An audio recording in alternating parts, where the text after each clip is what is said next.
Podcast with वीरानी में आप सभी का स्वागत है भैया। काम धंधा नहीं है भैया, मिनिस्ट्री भी नहीं रही और अब सीरियल भी बंद होने वाला है भैया। इसीलिए क्या करें, कुछ काम तो करना पड़ेगा ना भैया, इसीलिए पॉडकास्ट का सेटअप खोला है भैया। और आज हमारे पॉडकास्ट के तीसरे मेहमान हैं ऐसे शख्स जिनका सरनेम ही पूरी नहीं है, बल्कि उनका शख्सियत भी अब शक्ति कपूर और अमरीश पुरी की तरह हो गया है भैया। बिल्कुल, वो ठरकी एप्स्टीन के साथ इनका नाम आया है और उसी की सफाई देने के लिए आज वो राज शमानी का पॉडकास्ट नहीं भैया, सिलेंड्रेला वीरानी के पॉडकास्ट में वो आए हुए हैं। तो स्वागत बिल्कुल नहीं करेंगे तो भी चलेगा भैया, क्योंकि उनकी हरकत स्वागत करने लायक नहीं है ठरकी बुड्ढे का। तो स्वागत बिल्कुल मत कीजिए हमारे मेहमान हरमीत सिंह पुरी जी का। नमस्ते पुरी जी। हाँ जी, नमस्कार मैडम।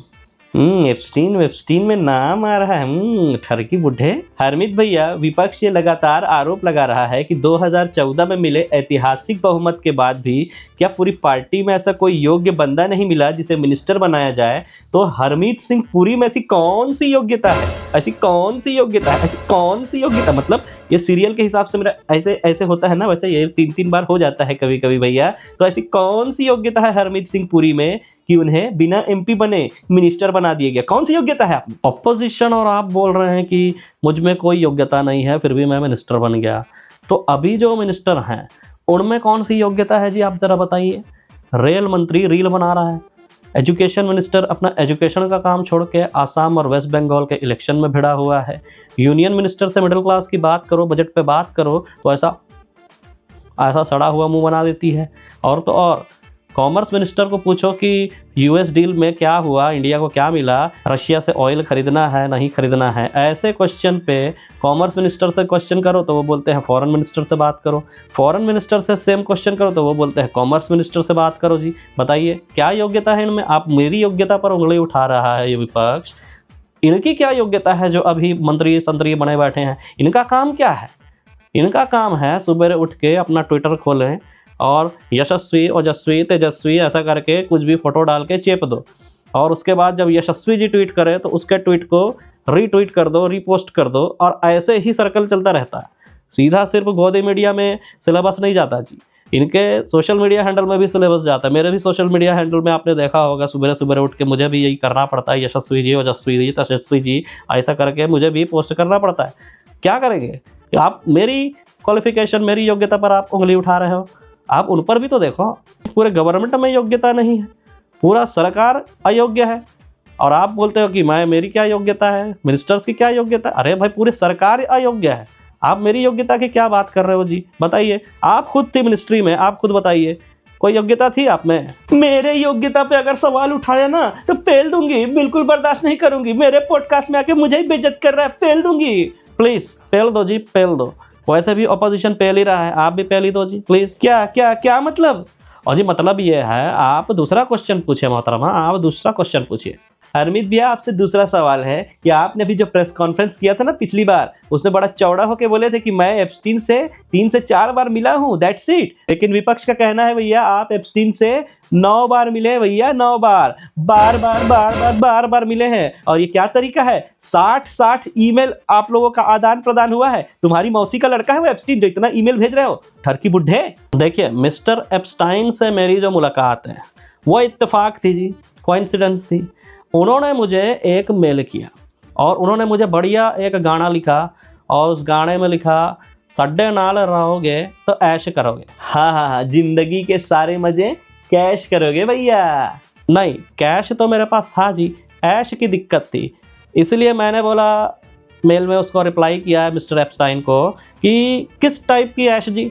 तो उन्होंने मुझे फिर से रिप्लाई दिया और कहा कि सरकारी लो खटिया जाड़ा लगे, जाड़े में बलमा प्यारा लगे। तो मैंने भी सोचा, जाड़ा भी है, खटिया भी है, और बदन भी तंदुरुस्त है जी, सरका भी लेंगे, लेकिन बलमा नहीं है जी जो प्यारा लगे। तो मैंने पूछा इसका क्या मतलब?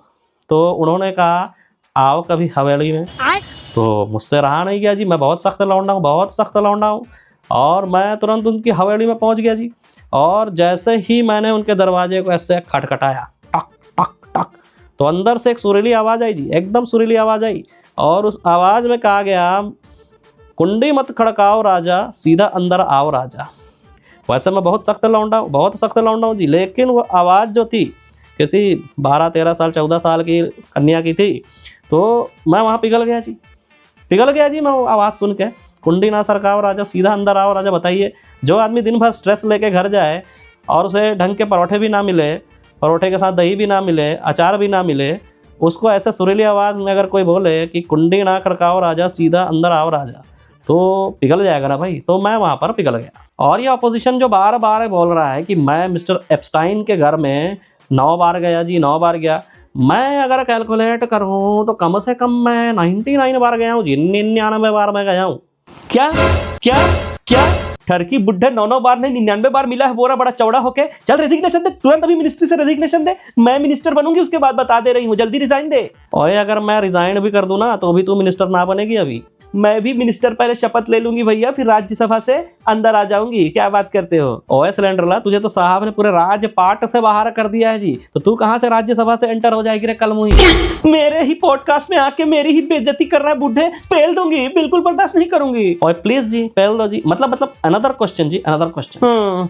ठीक है ठरकी बुड्ढे, आज अगर मैं ओपोजिशन में होती ना भैया तो तेरे लिए सड़क पे बैठती, जैसे सिलेंडर को लेकर सड़क पे बैठती थी ना, तेरा विरोध और तेरे रिजाइन के लिए सड़क पे बैठती और बोलती माफी मांगो हरमितपुरी, माफी मांगो हरमितपुरी, माफी मांगो हरमितपुरी। हाँ ओए मोटी बैठ जा, वैसे तेरा बीपी बढ़ जाएगा और शुगर ऑलरेडी तुझमें कम हो गया है। मेरा शुगर टेस्ट करेगा बुड्ढे? अगर सारे रेपिस्ट मेरी पार्टी में नहीं भरे होते ना तो आज तुझे पेल देती, बिल्कुल बर्दाश्त नहीं करती। हाँ और प्लीज जी पेल दो जी, मतलब नेक्स्ट क्वेश्चन जी, नेक्स्ट क्वेश्चन। ठरकी बुड्ढे, वो एप्स्टीन जैसा दरिंदा छोटी छोटी बच्चियों का शोषण करके उसे मार के काट के खा जाया करता था। ठरकी बुड्ढे, तू भी खाया होगा, समझे, उसके घर जा जाके वही मांस को, तू भी उसके आइलैंड जाके वो इंसानी मांस को खाया होगा। ठरकी बुड्ढे, देश को तेरा इस्तीफा नहीं, तेरा बलिदान चाहिए रे बुड्ढे। आया बड़ा पॉडकास्ट में। इंसान का मांस मैंने आज तक नहीं खाया जी, नहीं खाया, लेकिन जो फैसिलिटी आइलैंड में मिलती थी, चाहे इंसान का मांस हो या जो भी हो, वो उसके घर में भी वो फैसिलिटी मिला करती थी जी। और मिस्टर एप्स्टाइन मेरी बड़ी इज्जत किया करते थे, मैं भी उनकी बड़ी इज्जत किया करता था। मिस्टर एप्स्टाइन, मिस्टर एप्स्टाइन, उस दरिंदे का नाम अभी भी इज्जत से ले रहा। तेरे खाला का लड़का है रे, हैं? तू पक्का इंसान का मांस खाया है रे, पक्का इंसान का मांस खाया पूरी कहीं का। ओए मोटी सिलेंडरला, मैंने ना ही इंसान का मांस खाया है मिस्टर एप्स्टाइन के घर पे, और ना ही तेरे रेस्टोरेंट में जाके मैंने गौ मांस खाया है। मेरे बिजनेस के बारे में अगर कुछ बोला ना तो पेल दूंगी, बिल्कुल बर्दाश्त नहीं करूंगी। ठरकी बुड्ढे, बिल्कुल जी, शांत हो जाइए मोहतरमा। लेकिन मुझे इतना पता है, मैं जब मिस्टर एप्स्टाइन के घर जाया करता था ना, तो वो मुझे टिफिन में बहुत अच्छा सुपर क्वालिटी का एक मीट दिया करते थे। लेकिन मिस्टर एप्स्टाइन की जब से डेथ हुई है, उस क्वालिटी का मीट और उतना टेस्टी मीट मैंने आज तक नहीं खाया जी, और ना ही मुझे कभी मिला। मतलब इतनी अच्छी क्वालिटी का मीट सप्लाई भी वो मिस्टर एप्स्टाइन किया करते थे जी, और मैं मजे से खाया करता था। छी ठरकी बुड्ढे, निकल यहाँ से, निकल इस पॉडकास्ट से। ठरकी आदमखोर बुड्ढे, इंसान का मांस खा के टिफिन में यहाँ पे आके बैठा है, निकल यहाँ से। और आप लोग इस ठरकी बुड्ढे के इस पॉडकास्ट को पूरे देश में वायरल नहीं करोगे, शेयर नहीं करोगे ना, तो तुम लोग को भी पेल दूंगी, बिल्कुल बर्दाश्त नहीं करूंगी। प्लीज पेल दो जी। अरे ठरकी बुड्ढे, तू गया नहीं यहाँ से?